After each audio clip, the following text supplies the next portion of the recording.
Let's sneak in some phone calls right here. Let's go to Fred in Akron, Ohio, right there in the state of Ohio. Fred, did you just hear Bruce Arians on the show? Yes, I did. Okay, what do you think, brother? Hey, he's got my vote, Rich. First of all, it's a pleasure to talk to you. I've been Thank you. trying for a long time. Well, thanks for calling. Appreciate it. Glad you made it in. Yeah, I'd like to at least see him get an interview.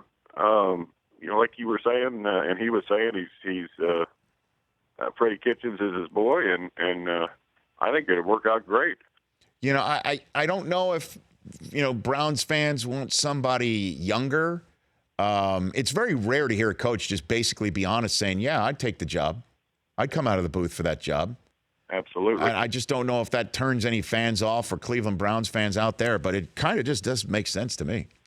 You know, personally, I prefer somebody with experience, and he's got a hell of a resume. Thank you. Appreciate it, Fred. Call back right there in Akron, Ohio. Does make sense to me.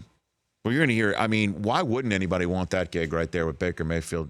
But whoever comes in has got to, Freddie Kitchens isn't going anywhere. He's going nowhere. The way that guy has coordinated the offense with Baker Mayfield, he's going absolutely nowhere. So you need to have a head coach who says okay to that. And if you make it known that this guy's going nowhere, then a bunch of head coaches might say, ordinarily I'd come to Cleveland, but I'm not coming because I want my own guys. And you'd have to basically say, fine, don't come. Because we've seen how it works right now with Baker Mayfield. We've seen how it works. We've seen how it can work. We've seen it work well. So we're not changing that. I mean, who would you turn down? Would Lincoln Riley say, I'm not coming if Freddie Kitchens is there? I don't know. Lincoln Riley strikes me as the type of guy who would want to call his own plays. But is he the guy you want? I'll be very honest with you here.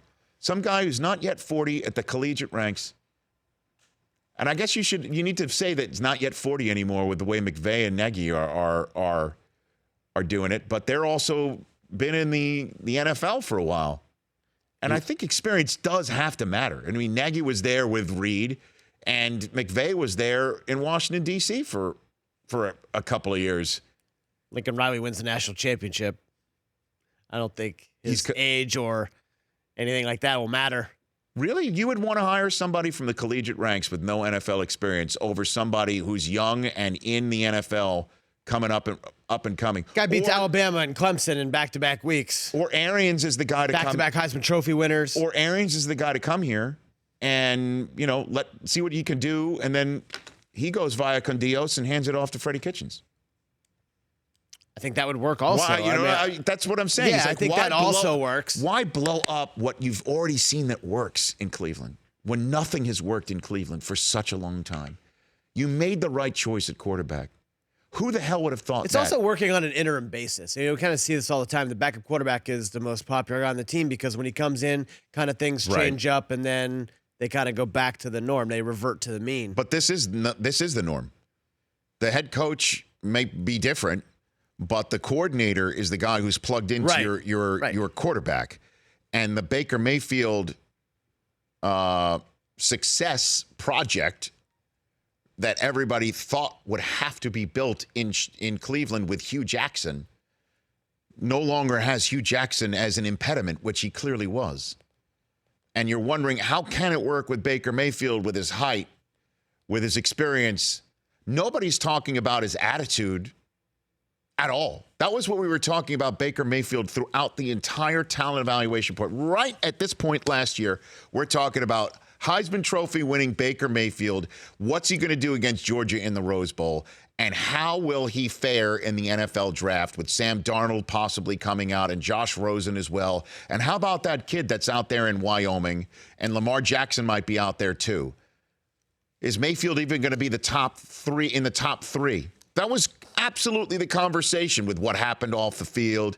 None of that. We're through that. That's gone now. You've got a guy who's already coordinating for him so expertly, and the school from which he comes and the guy who schooled him is sitting there saying, I'll take the job. You got to at least listen to it, I think. And I'm not saying this just because Arians called into the show. But you also have to bring him in to see, does he still have it? just because you call games. I mean, but bringing him in, you kind of have to see, right? I think so. The Rich Eisen Show, weekdays at noon Eastern on Audience.